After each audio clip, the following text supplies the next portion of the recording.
היצמד לימין דרך הנתיב הימני אל שידלובסקי. היצמד לימין דרך הנתיב הימני. ואז בכיכר, המשך ישר אל שידלובסקי.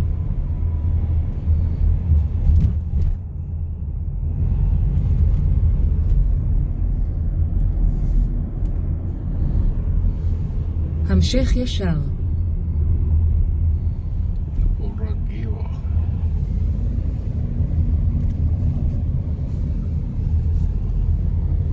בעוד 200 מטרים. בכיכר, המשך ישר. ואז בכיכר, פנה שמאלה. המשך ישר.